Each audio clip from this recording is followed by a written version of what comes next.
नमस्कार साथियों, मैं प्रधान धाकड़ आप सभी प्रिय साथियों का स्वागत करता हूं केकड़ी पाठशाला के इस ऑनलाइन प्लेटफॉर्म पर। साथियों, जैसा कि आप लोग थंबनेल में देख रहे हो, आज अपन बात करने वाले हैं मेवाड़ के इतिहास का। साथियों, ये मेवाड़ के इतिहास का अपना आज तीसरा पार्ट है, जिसके अंतर्गत अपन देखेंगे मेवाड़ का जो राहुल रतन सिंह है उसके बारे के अंतर्गत। तो चलिए साथियों, देखते हैं राहुल रतन सिंह के बारे में। साथियों, अगर अपन राहुल रतन सिंह की बात करें तो राहुल रतन सिंह ये कहाँ का शासक था? अपने मेवाड़, यानी कि अपन कह सकते हैं भाई ये अपने चित्तौड़गढ़ का शासक हुआ करता था। इनके दरबार पहले तो इनकी पत्नी की बात कर लेते हैं, यानी कि इनकी जो पत्नी थी, इनकी पत्नी का नाम था भाई नागमती। क्या नाम था? नागमती। पत्नी का नाम हो जाएगा नागमती। और इनका एक दरबारी विद्वान रहता था, दरबारी विद्वान। तो ये दरबारी था जिसका नाम था भाई राघव चेतन। क्या नाम था? राघव चेतन। और जो राहुल रतन सिंह है, इसकी अपने को जानकारी मिलती है, वो मिलती है अपने को पद्मावत ग्रंथ से। किससे मिलती है साथियों? पद्मावत ग्रंथ से मिलती है। और ये पद्मावत ग्रंथ का जो लेखक है वो हो जाएगा आपके मलिक मोहम्मद जायसी। कौन हो जाएगा? मलिक मोहम्मद जायसी इस पद्मावत ग्रंथ के लेखक हो जाएंगे। और यह ग्रंथ आपके 1540 ईस्वी में लिखा गया था। कब लिखा गया था साथियों? 1540 ईस्वी में। इस ग्रंथ से अपने क्या मिलती है? राहुल रतन सिंह और इनकी जो रानी पद्मिनी थी उनकी जानकारी मिलती है। तो ये राहुल रतन सिंह की प्रारंभिक जानकारी है। रतन सिंह है, इनकी पत्नी का नाम है नागमती। दरबारी विद्वान कौन है? राघव चेतन। और जो पद्मावत ग्रंथ की है उसकी रचना किसने की थी? तो की थी आपके मलिक मोहम्मद जायसी ने। और कब की गई थी? 1540 ईस्वी के अंतर्गत की थी। साथियों, अगर अपन बात करें जो इनका जो दरबारी विद्वान था वो था भाई राघव चेतन। कौन था? राघव चेतन। ये जो राघव चेतन है, ये कहने में तो दरबारी विद्वान था, यानी कि मेवाड़ का राज पुरोहित हुआ करता था, लेकिन इसको ज्ञान के मामले में हनुमान चालीसा भी याद नहीं थी। तो फिर हुआ क्या कि जो राहुल रतन सिंह है, राहुल रतन सिंह के जो दरबारी विद्वान थे, मतलब दूसरे दरबारी विद्वान, उन दरबारियों ने जो आपके राघव चेतन है इसके खिलाफ रतन सिंह को भड़का दिया और कहा कि जो राघव चेतन है, इस राघव चेतन, ये जो राघव चेतन है ये तो अपने किसी भी काम में नहीं आता है तो राजपुरोहित, लेकिन अपने जब राज्य के अंतर्गत अगर कोई भी प्रोग्राम होता है तो अपन किराए से क्या लेकर आते हैं? किराए से एक पुरोहित करके लेके आते हैं। तो फिर इस राजपुरोहित का क्या औचित्य रहा? ये कौन था आपके मेवाड़ में राजपुरोहित के पद पर विराजित था? आपके राघव चेतन। तो राहुल रतन सिंह ने राघव चेतन को अपने पास बुलाया और कहा कि भाई जो तू है वो अब कल से अपने दरबार में मत आना, क्योंकि तू किसी के काम नहीं आता है। तेरे होते हुए भी हम क्या करते हैं? किराए से पुरोहित लेकर आते हैं और फिर अपना कार्य संपन्न करवाते हैं। तो तू है या नहीं, हमें कोई मतलब ही नहीं है। तो राघव चेतन ने से सोचा कि वे शायद अपने बारे में किसी ने महाराज को भड़का दिया। तो राघव चेतन ने क्या कहा, मतलब इसने अब सूझबूझ से काम लिया। वो कहते हैं ना कि भाई अगर चाहे कितना ही मूर्ख व्यक्ति हो, एक ना एक उसमें के अंदर विशेषता रहती है। और ऐसी विशेषता थी इनके अंदर, राघव चेतन के अंदर। राघव चेतन ने ये जो राहुल रतन सिंह है इसको पाप और पुण्य, धर्म और अधर्म के मामले में उलझा दिया। कौन सी बात है? धर्म और अधर्म और पाप व पुण्य, धर्म अधर्म और पाप व पुण्य के अंदर इसको उलझा दिया। और कहता है कि महाराज आपने तो बहुत सारे युद्ध लड़े हैं और कई युद्ध आपने जीते भी हैं। उन युद्धों के अंतर्गत जो निर्दोष प्रजा की जो हत्या हुई थी उसका पाप किसे लगेगा? उसका पाप तो महाराज आपको ही लगेगा। और अगर आपने इन पापों से मुक्ति नहीं पाई तो आपको कहाँ जगह मिलेगी? आपको नरक में भी जगह नहीं मिलेगी। तो फिर रतन सिंह इससे घबरा गया। रतन सिंह ने कहा भाई इन पापों से पुण्य पाने का क्या तरीका है? तो राघव चेतन कहता है कि आपको क्या करनी चाहिए? तीर्थ यात्रा करनी चाहिए। यानी कि पापों से मुक्ति के लिए क्या करनी चाहिए? तीर्थ यात्रा करनी चाहिए। तो रतन सिंह राघव चेतन से कहता है कि मैं तो पूरे मेवाड़ का जो राजा हूँ, अगर मैं यात्रा पे चला गया तो पीछे अपने मेवाड़ की प्रजा या फिर मेवाड़ की रक्षा कौन करेगा? मेवाड़ का शासन कौन संभालेगा? तो राघव चेतन कहता है कि किसने कहा कि महाराज कि राजा महाराजा यात्रा करेंगे? अगर राजा महाराजा ही यात्रा करने लग गए तो फिर हमारे जैसे पुरोहित कब काम में आएंगे? यानी कि जो राघव चेतन है, इसका एक ही मतलब था कहने का कि ये कुल मिलाकर ये मेवाड़ से थोड़ा दूर जाना चाहता था, ताकि इनके खिलाफ जो रतन सिंह को भड़काया गया था वो वापस नॉर्मल तरीके से हो सके। तो राघव चेतन ने ऐसा कहा कि भाई आपकी जगह मैं चला जाऊंगा, यानी कि मैं यात्रा करूंगा और पुण्य किसको मिलेगा? आपको मिल जाएगा। तो रतन सिंह ने भी बोल दिया भाई कोई बात नहीं, भाई तुम चले जाओ यात्रा पर। तो रतन सिंह ने राघव चेतन के घर पर 6 महीनों का राशन भिजवा दिया, 2-3 बॉडीगार्ड खड़े करवा दिए ताकि राघव चेतन के घर के ऊपर कोई हमला या फिर कोई चोरी वोरी ना कर सके। अब राघव चेतन यहाँ से चला जाता है यात्रा पर, और राघव चेतन यात्रा करते करते कहाँ आ जाता है भाई? राघव चेतन यात्रा करते करते आपके आ जाता है सिंहल द्वीप में। सिंहल द्वीप जिसे अपन वर्तमान में श्रीलंका के नाम से जानते हैं। कहाँ पर आ जाता है भाई? सिंहल द्वीप, जो वर्तमान में क्या कहलाता है? वर्तमान में ये आपके श्रीलंका के नाम से जाना जाता है। अब यहाँ पर जब ये श्रीलंका के अंतर्गत आया तो यहाँ पर आने के बाद ये एक बगीचे के अंतर्गत बैठा था और वहीं बैठा रहा, थक गया। तो इसने क्या किया, उसी बगीचे के अंतर्गत इसकी आंख लग गई और ये वहां पर उसी बगीचे में क्या हो गया? उसी बगीचे में सो गया। अब जब सुबह हुई तो सुबह होने के बाद एक लड़की वहां पर आई। उस बगीचे में एक देवी का मंदिर बना हुआ था, उस मंदिर के अंतर्गत एक लड़की आती है। जैसे ही वो लड़की आती है तो राघव चेतन उसको उठकर देखता है, तो राघव चेतन क्या हो जाता है? राघव चेतन बेहोश हो जाता है। राघव चेतन बेहोश हो जाता है। फिर राघव चेतन को थोड़ी देर बाद होश आता है, और जब वो उठकर देखा तो भागा भागा कहाँ आ गया? वो वापस भागा भागा कहाँ आ गया? आपके मेवाड़ में आ गया। कहाँ पर आ गया साथियों? मेवाड़ में आ गया। मेवाड़ में आकर रतन सिंह से कहता है कि महाराज मैं आपको एक बात कहूं। तो रतन सिंह कहता है भाई कह भाई, तू तो यात्रा पूरी नहीं करके आया, 6 महीने का कहकर गया था, 3 महीने में ही वापस आ गया। तो रतन सिंह को कहा राघव चेतन ने कि महाराज मैं एक सुंदर लड़की को देख कर आया हूँ, शायद इस दुनिया में उससे ही कोई अन्य महिला सुंदर होगी या फिर कोई अन्य लड़की सुंदर होगी। सुंदर मतलब वो जो लड़की है वो इतनी सुंदर है, उसका तेज इतना है कि उसके अलावा इस धरती पर कोई अन्य महिला ही नहीं है। तो रतन सिंह कहता है राघव चेतन से कि तुझे यात्रा करने भेजा था या फिर किसी लड़की या महिला को देखने भेजा था? तो राघव चेतन बोलता है कि महाराज उसको छोड़ो, आप अभी उस लड़की की बात करो, वो लड़की अपने मेवाड़ की रानी बननी चाहिए। तो रतन सिंह ने भी सोचा हुआ कोई बात नहीं, अगर कोई विश्व सुंदरी अपनी मेवाड़ की रानी बनती है तो इससे अच्छा और क्या ही सौभाग्य होगा। तो रतन सिंह और राघव चेतन दोनों कहाँ जाते हैं? सिंहल द्वीप आते हैं। कौन है भाई? एक तो है आपके राघव चेतन, जो रतन सिंह का दरबारी विद्वान हुआ करता था, और एक था भाई आपके रतन सिंह यानी कि रावल रतन सिंह। अब रतन सिंह तो राजा महाराजा के कपड़े पहन रखा था। तो राघव चेतन बोलता है महाराज अगर राजा महाराजा के कपड़े पहने रहोगे तो आपको पहचान लेंगे और अपने को उस राज्य में प्रवेश ही नहीं दिया जाएगा। इसलिए आपको क्या करना होगा? आपको वस्त्र परिवर्तन करने होंगे, आपको ऋषि मुनियों के वस्त्र पहनने होंगे, और वह भी फटे या फिर पुराने वस्त्र। तो दोनों ही फटे पुराने वस्त्र पहनकर कहाँ जाते हैं? सिंहल द्वीप में आ जाते हैं। और सिंहल द्वीप में आने के बाद राघव चेतन कहता है रतन सिंह से कि मैंने इसी बगीचे के अंतर्गत क्या देखा था? उस लड़की को देखा था। वह सुबह 4 बजे इस बगीचे में बने इस देवी के मंदिर में आएगी, तब अपन वापस उसको देख लेंगे। तो जैसे ही सुबह का समय हुआ वो लड़की आती है। राघव चेतन और रतन सिंह दोनों ही उस लड़की को देखते हैं तो दोनों ही क्या हो जाते हैं? बेहोश हो जाते हैं। तो दोनों ही फिर थोड़ी देर बाद वापस होश में आते हैं और उठकर निकलते हैं, और गली में कुछ बच्चे खेल रहे थे, उनसे पूछते हैं कि यहाँ से अभी कुछ लड़कियां निकल कर गई थी, क्या आप उन्हें जानते हैं? तो वो बच्चे बोलते हैं वे कुछ लड़कियां या सिर्फ एक लड़की? तो राघव चेतन ने रतन सिंह से बोला कि महाराज शायद इन लोगों ने अपने को देख लिया उस लड़की को देखते हुए।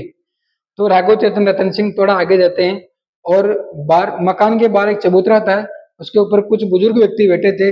उनसे पूछता राघव चेतन कि अभी यहाँ से कुछ लड़कियां निकल कर गई है, आप उन्हें जानते हैं क्या? तो वो बुजुर्ग व्यक्ति भी यही कहते हैं, वे कुछ लड़कियां या सिर्फ एक लड़की। तो जब ये बार बार बातें ऐसे ही सुनी गई रतन सिंह और राघव चेतन द्वारा, तो रतन सिंह ने गुस्से में आकर बोल दिया कि वे हाँ वही लड़की। क्या आप जानते हो? तो वो बोलते हैं, वो बुजुर्ग व्यक्ति बोलता है, भाई ये वो जो लड़की है वो क्या है, वो इस सिंहल द्वीप की राजकुमारी है, यानी कि गंधर्व सेन की वो क्या है, पुत्री है। किसकी पुत्री है भाई? गंधर्व सेन की पुत्री। और इस गंधर्व सेन की रानी का नाम था भाई चंपावती। क्या नाम है? चंपावती। इन दोनों की पुत्री है।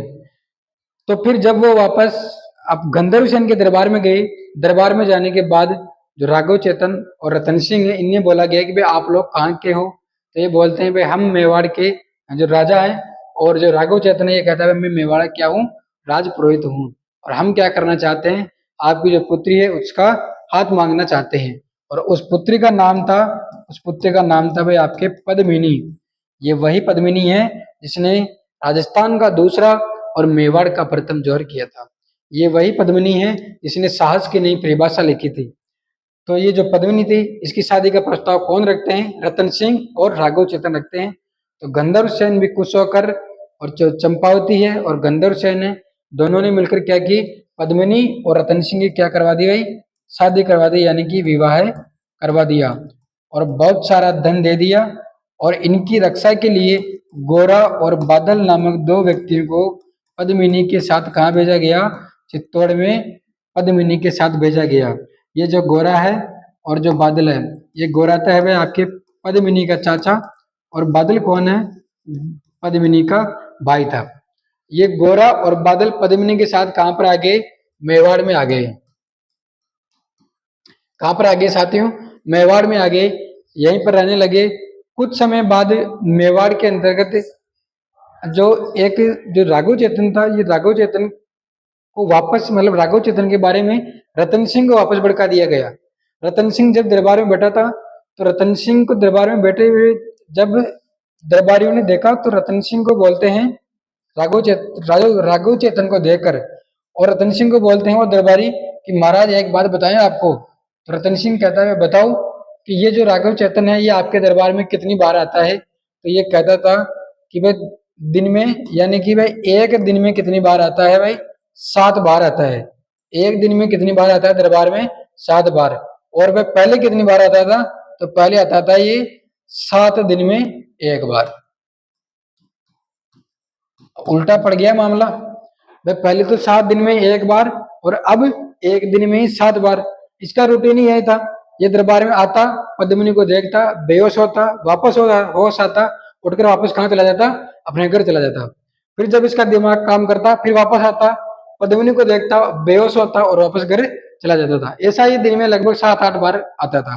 तो ये बात अन्य दरबारियों को पसंद नहीं आई। अन्य दरबारियों ने रतन सिंह को भड़का दिया। तो रतन सिंह ने भी क्या किया, उस राघव चेतन को अपने दरबार में बुलाया। यानी कि ये तो मतलब गलत बात है ना, किसी की पत्नी के अगर कोई तीसरा व्यक्ति देखता है तो पति को कुछ ना कुछ अलग तो फील होता ही है। तो वे उसका रतन सिंह को अच्छा नहीं लगा। रतन सिंह ने राघव चेतन को दरबार में बुलाया और इसे बोल दिया कि तुझे 24 घंटे में क्या करना होगा, मेवाड़ से बाहर निकलना होगा, और अगर आइंदा कभी मुझे मेवाड़ में दिख गया तो तुझे क्या होगी, या तो तेरा सिर कलम कर दिया जाएगा या फिर तुझे मृत्यु दंड दे दिया जाएगा। अब ये बात सुनकर राघव चेतन बोलता है, मतलब ये समझ गया मैं अपने बारे में किसने भड़का दिया इनको।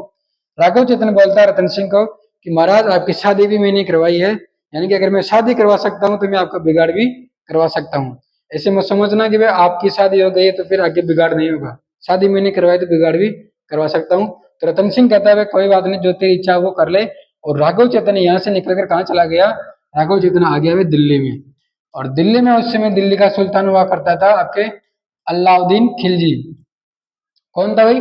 अलाउद्दीन खिलजी।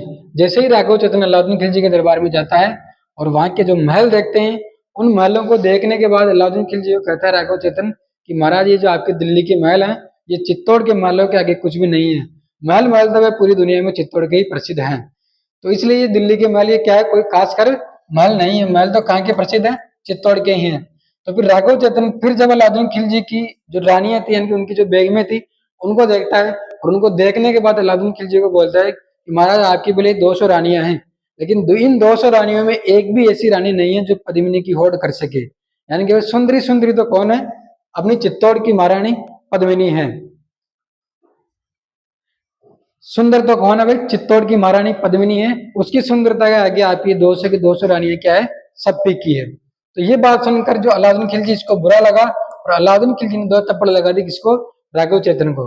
राघव चेतन कहता है अलाउद्दीन खिलजी के, महाराज आप मुझे थप्पड़ मार दो, कितनी मार दो, लेकिन वो जो विश्व सुंदरी है वो पद्मिनी, वो आपकी बेगम बननी चाहिए, यानी कि अपनी या फिर आपकी महारानी बननी चाहिए। तो अलाउद्दीन खिलजी का भी मन परिवर्तन हो गया। अलाउद्दीन खिलजी ने बोला भाई कहाँ की महारानी है वो भाई, वो भाई है चित्तौड़ की महारानी। कहाँ की महारानी है, चित्तौड़ की महारानी है। तो अलाउद्दीन खिलजी भी कहता है कोई बात नहीं, तो अगला जो आक्रमण है वो कहाँ होगा, वो अब होगा भाई आपके चित्तौड़ पर।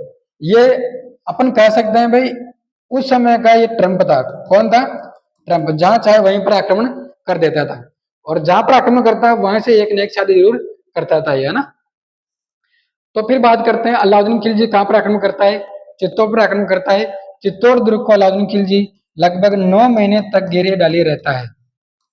चित्तौड़ दुर्ग पर चारों तरफ क्या डाल दिया इसने, घेरा डाल दिया अलाउद्दीन खिलजी ने। लेकिन वो चित्तौड़ दुर्ग के चारों तरफ 9 महीनों तक सिर्फ रेत ही छानता रहा, उसको सफलता हाथ नहीं मिली।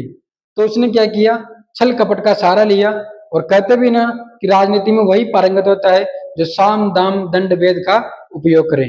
तो इसने भी वही किया, अलाउद्दीन खिलजी ने भी। अलाउद्दीन खिलजी ने एक पत्र लिखा, और पत्र कहाँ भिजवा दिया, चित्तौड़गढ़ दुर्ग के अंतर्गत रतन सिंह के पास में। रावल रतन सिंह के पास में पत्र आया।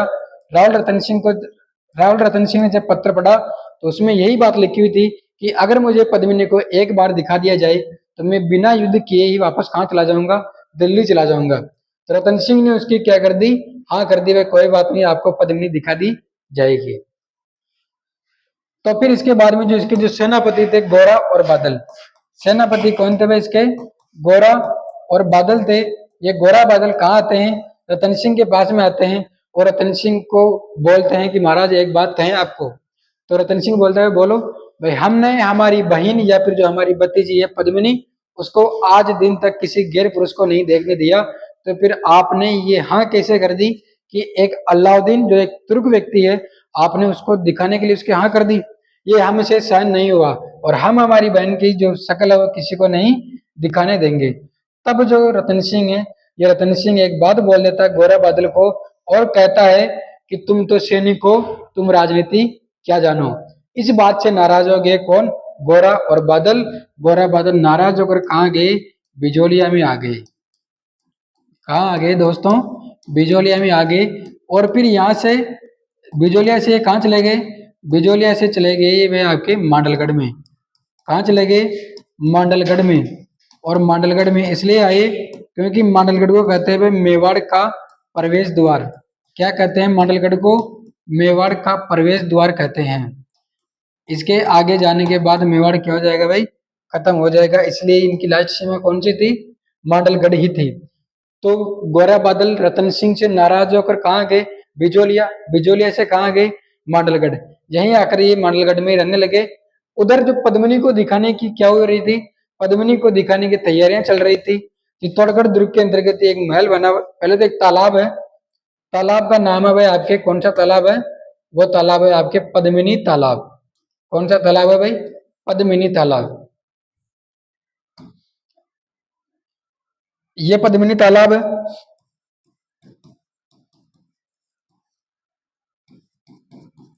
और इसी तालाब के मध्य के अंतर्गत स्थित है आपके कौन सा महल, पद्मिनी महल।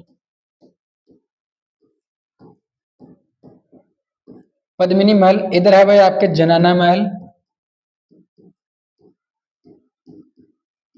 और इधर है आपके मर्दाना महल। जनाना महल महिलाओं का, और मर्दाना महल मर्दों या फिर जो पुरुष होते हैं पुरुषों का। अब बात करते हैं ये जो पद्मिनी महल है, इस पद्मिनी महल के अंतर्गत एक शीशा लगवाया गया, यानी कि कांच रखा गया, दर्पण रखा गया। और ये जो जनाना महल है, यहाँ पर किसको लाया गया, यहाँ पर लाया गया पद्मिनी को। किसे लाया गया, पद्मिनी को। और यहाँ कौन खड़े थे, यहाँ पर आपके अलाउद्दीन खिलजी और रतन सिंह खड़े थे। क्योंकि अलाउद्दीन खिलजी को पद्मिनी को देखना ना एक बार, फिर उसके बाद वो क्या कर लेगा, वापस बिना युद्ध किए ही चित्तौड़गढ़ सॉरी दिल्ली की ओर चला जाएगा। तो पद्मिनी इस दर्पण में देखती, यहाँ पर दर्पण लगाया गया था। और अलाउद्दीन खिलजी भी कहाँ देखता है, इस दर्पण में देखता है। और पद्मिनी को देखने के बाद इसका हृदय परिवर्तन हो जाता है, और मन ही मन सोचता है कि अगर मैं दिल्ली जाऊंगा तो साथ में पद्मिनी को लेकर ही जाऊंगा। तो फिर अपने राजस्थान में एक रिवाज देते हैं। रिवाज यह है कि वह अगर अपने घर में अभी भी चलता है वो रिवाज, अगर घर में कोई मेहमान आ जाए तो उसको दरवाजे तक छोड़ने जाते हैं। अभी भी है, गाँव में अभी भी ये संस्कृति जिंदा है, और उस समय तो खासकर थी सही। तो जो ये रतन सिंह है, ये रतन सिंह अलाउद्दीन खिलजी को छोड़ने के लिए कहाँ आया था? चित्तौड़गढ़ दुर्ग के दरवाजे पर आया था। जैसे ही अलाउद्दीन खिलजी को छोड़ने के लिए चित्तौड़गढ़ दुर्ग पर आया तो अलाउद्दीन खिलजी ने छल से क्या किया? रतन सिंह को बंदी बना लिया। बंदी बनाने के बाद चित्तौड़गढ़ दुर्ग में एक आदेश देता है कि अगर आपको रतन सिंह जिंदा चाहिए तो आपको पद्मिनी को लेकर कहाँ आना होगा? दिल्ली आना होगा। पद्मिनी को लेकर कहाँ आना होगा भाई? दिल्ली आना होगा, तभी आपको रतन सिंह दिया जाएगा। अब पीछे गोरा बादल है ही नहीं, गोरा बादल मांडलगढ़ में है। रतन सिंह को कैद कर लिया गया है, और कैद करके कहाँ ले गए? दिल्ली में ले गए। अब पीछे कौन है? पीछे तो बस पद्मिनी बची है। तो पद्मिनी बहुत परेशान रहती है, मतलब परेशान होती हुई ये कहाँ आती है? अपने चाचा और अपना जो भाई था उसकी खोज में आती है, गोरा बादल की खोज में। और गोरा बादल इसको कहाँ मिलते हैं? गोरा बादल मिलते हैं इसको मांडलगढ़ में। कहाँ मिलते हैं साथियों? मांडलगढ़ के अंतर्गत इनको गोरा बादल मिलता है। और गोरा बादल को कहती है पद्मिनी कि जो आपके जो जीजाजी हैं उसको पकड़कर कौन ले गया? अलाउद्दीन खिलजी ले गया, और आपको उसको छुड़वाना है। तब गोरा बादल कहते हैं कि हम तो सैनिक है, हम राजनीति क्या जाने, ये जो राजनीति है ये आपके राजा और महाराजाओं को दिया गया है। यानी इनको कोई बात चुभ गई थी पहले रतन सिंह द्वारा, तो गोरा बादल ने मना कर दिया। तब पद्मिनी बहुत क्षमा याचना करती है, और पद्मिनी कहती है इनको, किनको? गोरा और बादल को, कि गई अगर रानी पद्मिनी दिल्ली तो फिर पछताओगे, और अपना ये गौरवशाली चेहरा तुम किसको दिखलाओगे? ये बात सुनकर गोरा बादल का जो हृदय है वो थोड़ा पिघल जाता है, और क्या करते हैं? दोनों ही वापस चित्तौड़ दुर्ग जाते हैं। चित्तौड़ दुर्ग में जाने के बाद रतन सिंह को छुड़वाने की योजना बनाई जाती है, और कहती हैं गोरा और बादल, पद्मिनी दोनों ही योजना बनाकर एक पत्र लिखते हैं। किसको? अलाउद्दीन खिलजी को। और पत्र यह लिखा जाता है, क्या लिखते हैं कि भाई पद्मिनी चित्तौड़ तो आ जाएगी, लेकिन उसके साथ उसकी 1600 दासियां भी कहाँ पर आएगी? दिल्ली आएगी। क्या बोला पत्र में? कि पद्मिनी दिल्ली तो आ जाएगी, लेकिन उसके साथ में कौन आएगी? उसकी 1600 दासियां भी आएगी। वो पत्र अलाउद्दीन खिलजी के पास गया तो अलाउद्दीन खिलजी ने भी उसकी हाँ कर दी, और कहा कि कोई बात नहीं, एक मुसु सुंदरी तो आ ही रही है, उसके साथ अन्य सुंदरियां भी आ रही है, तो आने दो। तब फिर ये दो, मतलब ये जो 1600 दासियां थी, ये 1600 दासियां कौन थी? ये आपके मेवाड़ के सैनिक थे। मेवाड़ के सैनिकों ने दासियों के वस्त्र पहन लिए, और जो पद्मिनी बना था वो पद्मिनी कौन बना था भाई? वो पद्मिनी बन गया आपके बादल। बादल पद्मिनी के कपड़े पहन लेता है, और ये सभी कहाँ चले जाते हैं? ये सभी दिल्ली चले जाते हैं। और दिल्ली में जाने के बाद एक और पत्र लिखती है अलाउद्दीन खिलजी को कि पद्मिनी की अंतिम इच्छा यही है कि वो एक बार किससे मिले? वो एक बार आपके रतन सिंह से मिलना चाहती है। तो अलाउद्दीन खिलजी ने भी यही सोचा कि कोई बात नहीं, बस मिलेगी तो एक बार ही ना, उसके बाद तो फिर अपनी है पद्मिनी। तो जो पद्मिनी बन रखा था बादल, ये जो पद्मिनी बन रखा था बादल, उस बादल ने रतन सिंह के पास गया बादल, और उसने बोला कि हम सभी दासियां नहीं है, मैं बादल हूँ, और ये जो 1600 दासियां बनकर आए ये कौन है? अपने राजपूत सैनिक हैं, हम सभी राजपूत सैनिक हैं। अब आप ही बताओ आगे की योजना क्या होगी? तो रतन सिंह यही बोलता है, जब शेर के जबड़े में हाथ दे ही दिया तो फिर मरने से क्यों डरना? या तो वीरता की बात ही मरो, या फिर दुबक के बैठ जाओ। तो सभी राजपूत वीरों ने क्या किया? उस दरबार के अंतर्गत अलाउद्दीन खिलजी से लड़ने लग गए। तब बादल ने क्या किया? बादल ने रतन सिंह को अपने साथ में लिया, और ये सभी कहाँ आ गए? ये सभी आ गए वे दोनों आपके चित्तौड़गढ़ के अंतर्गत।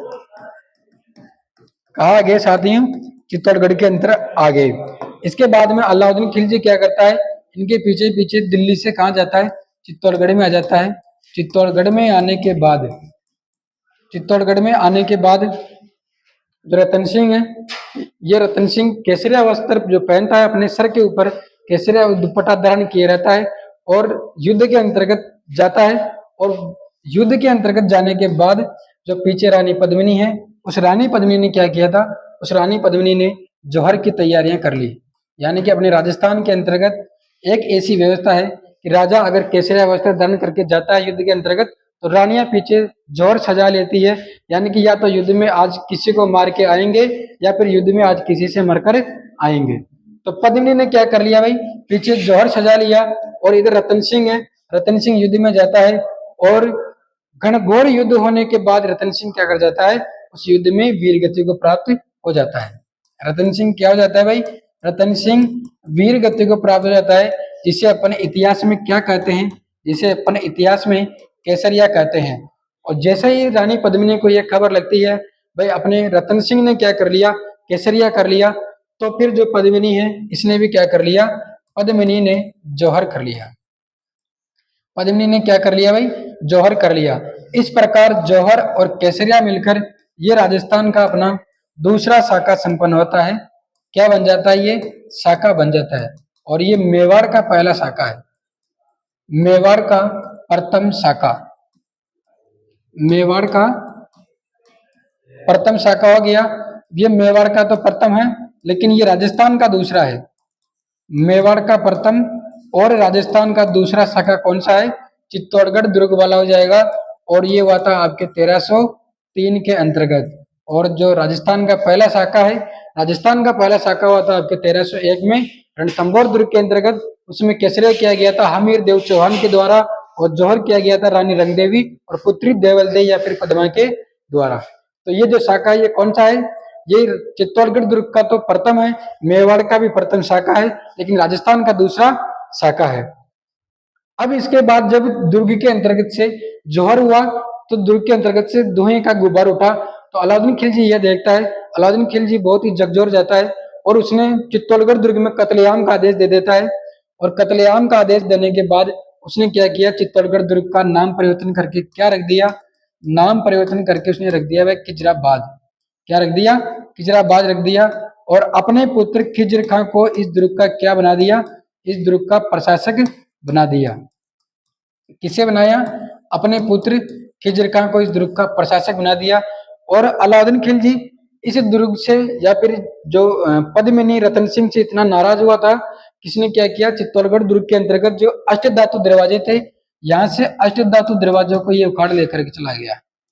कौन से दरवाजे, अष्टधातु के दरवाजे, अष्टधातु का दरवाजा यहाँ से उखाड़ लिया गया। और ये जो अष्टधातु का दरवाजा कहाँ लेकर गया, ये दिल्ली में लेकर चला गया। फिर दिल्ली के अंतर्गत आपके पता है भाई, दिल्ली का जो लाल किला वो किसने बनवाया था, शाहजहां ने बनवाया था। शाहजहां ने दिल्ली के लाल किले में, कहां पर, लाल किले में, लाल किले में इन दरवाजों को लगा दिया। फिर वापस क्या हुआ, इसके बाद भरतपुर के एक जाट राजा हुआ करते थे, जिनका नाम है भाई जवाहर सिंह। भरतपुर के जाट राजा जवाहर सिंह,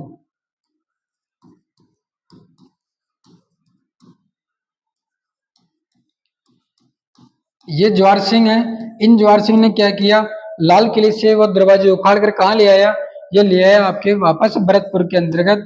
और अभी ये अष्टधातु के दरवाजे आपके जो लोहागढ़ दुर्ग है, इस लोहागढ़ दुर्ग की शोभा बढ़ा रहे हैं। कहाँ पर लगे हैं वर्तमान में, ये लोहागढ़ दुर्ग के, लोहागढ़ दुर्ग का मुख्य प्रवेश द्वार है, जो आपके चित्तौड़गढ़ के अष्टधातु दरवाजे हैं। 8 धातुओं से मिलकर बने हैं, इसलिए वो दरवाजे क्या कहलाते हैं, अष्टधातु दरवाजे कहलाते हैं। और अभी इस अष्टधातु दरवाजे की सुरक्षा का कार्य है वो करता है भारतीय पुरातात्विक सर्वेक्षण विभाग। ठीक है साथियों, इसके बाद अपन नेक्स्ट क्लास में बात करेंगे राहुल रतन सिंह के बाद में, जो इसके अंतर्गत हुआ क्या होता क्या है, जो खिजर का है, ये खिजर का आपके जो सोनग्राह चौहान थे उनको चित्तौड़गढ़ दुर्ग का प्रशासन सौंप देता है, और वो कहाँ चला जाता है, दिल्ली के अंतर्गत। ठीक है, धन्यवाद।